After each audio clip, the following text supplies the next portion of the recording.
السلام علیکم دوستو، آج کی کہانی کا نام ہے بھٹے والا۔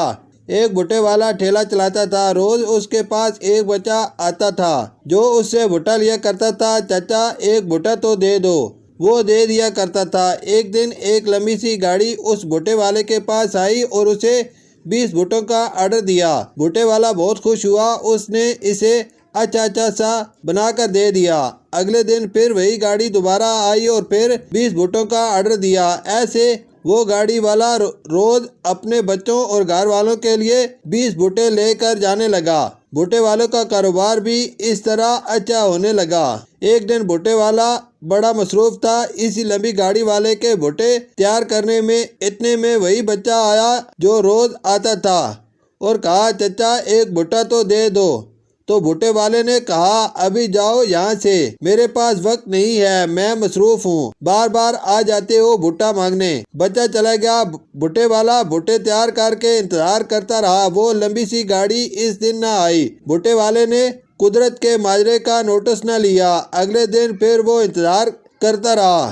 وہ لمبی گاڑی پھر نہیں آئی۔ اس کے اگلے روز دوبارہ انتظار کے باوجود گاڑی نہ آئی۔ ایسے ایک ہفتہ گزر گیا۔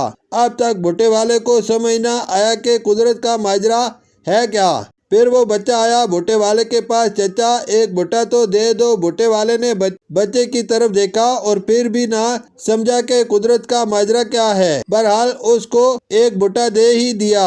یہاں اس نے بھٹا دیا، گھنٹے 2 گھنٹے کے بعد وہ لمبی گاڑی آ گئی کہ بھائی 20 بھٹے دے دو۔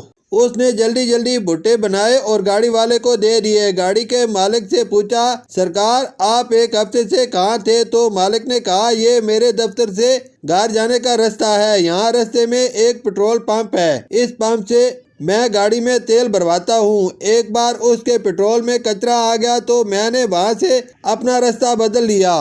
اب میں دوسرے راستے سے جاتا ہوں اور دوسرے پمپ سے تیل بھرواتا ہوں، لیکن اس پمپ کے مالک نے مجھے رابطہ کیا اور کہا میرے ملازمین کی غلطی ہے، اگلی بار سے ایسا نہیں ہوگا۔ تو میں نے اسے معاف کر دیا اور اپنا یہ راستہ واپس اختیار کر لیا۔